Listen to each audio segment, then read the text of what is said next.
Hello good morning सबैजनालाई welcome छ मेरो मिनी भ्लगमा।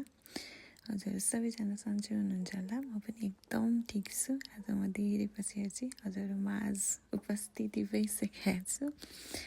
हामी चाहिँ खोपको लागि रेडी भएर निस्किन लागेका थियौँ। त्यत्तिकैमा चाहिँ हाम्रो दुईजना बिरामी बुवाहरू आउनुभयो।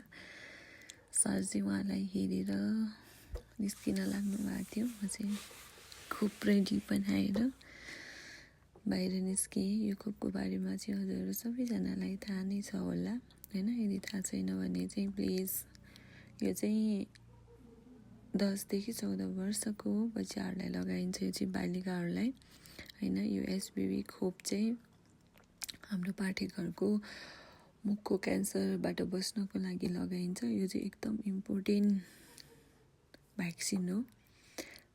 अब हाम्रो पालामा त थिएन, हाम्रो त एज घट्यो हैन। जो जति हुनुहुन्छ हजुरहरूको बच्चाहरू नानीहरूलाई चाहिँ प्लिज यो भ्याक्सिनको बारेमा बुझेर नजिकैको स्वास्थ्य चौकी अथवा चाहिँ स्कुलमा गएर चाहिँ यो खोप लगाउनु होला भन्न चाहे मैले हजुरहरू सबैजनालाई। म चाहिँ स्कुटरमा सामान राखेर मैले सरलाई पर्खेर बसिरहेको थिएँ। सर कतिखेर आउनुहुन्छ भनेर। सर पनि आउनुभयो। हामी निस्कियौँ। निस्केर आधी बाटोमा पुग्न नपाइकन फेरि बिचरा सरलाई एकजना पेसेन्टले फोन गर्नुभयो, सिकिस्त बिरामी हुनुहुन्छ भन्दै। म चाहिँ त्यही मौकामा यहाँको हाम्रो काभ्रे प्लान्चोकको सुन्दर दृष्टि चाहिँ लिँदै थिएँ म चाहिँ हैन। कति राम्रो छ। प्लिज हजुरहरू पनि घुम्न आउन सक्नुहुन्छ। यो ठाउँ चाहिँ एकदम रमाइलो छ, राम्रो छ। कति राम्रो छ हेर्नु त, कति राम्रो देखिरहेको छ यो सिनहरू। प्लिज हजुर पनि भिजिट गर्नु होला है त। त्यही भन्दै हामी चाहिँ पुग्यौँ स्कुलमा। आज हाम्रो खोप चाहिँ काभ्रेको सेतीदेवी माध्यमिक विद्यालयमा थियो। यहाँको विशेष त विद्यार्थी भाइ बहिनीहरूलाई एकदम धेरै धेरै माया धन्यवाद, र सरहरूलाई पनि हेल्प गरिदिनु भएकोमा। एकदम रमाइलो भयो हैन।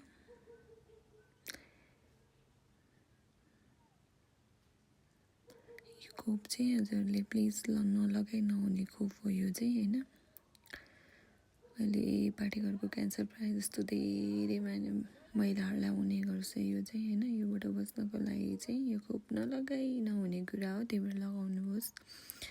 हाम्रो स्वयंसेविका दिजु, त्यसपछि हाम्रो सर, हाम्रो प्यारी बहिनीहरू सबजना बसेर चाहिँ एउटा सानो भिडियो लियौँ फोटो। त्यसपछि मेरो टर्न हैन। म निस्केँ त्यहाँबाट बाई गर्दै। बिचको नि भिडियो थियो काउन्सिलिङ गरेको, त्यो चाहिँ मैले हालिनँ किनकि अलिकति लामो छ। त्यसपछि हामी निस्कियौँ। हामी गयौँ हाम्रो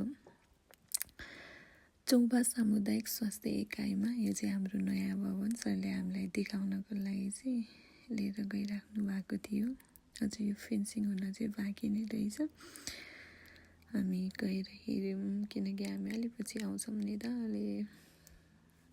मतलब यो भवन बनिकन सर पनि फर्स्ट टाइम अलि पछि जानुभयो कि म त झन् नयाँ भइहालेँ, मलाई त झन् केही पनि थाहा छैन।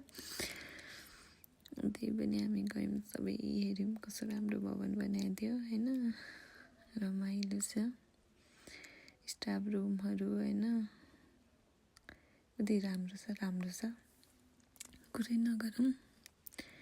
यति रमाइलो भयो हामीले सरले फेरि पछाडि अगाडि सबैतिर घुमाएर देखाइदिनु भयो एकदम राम्रोसँग।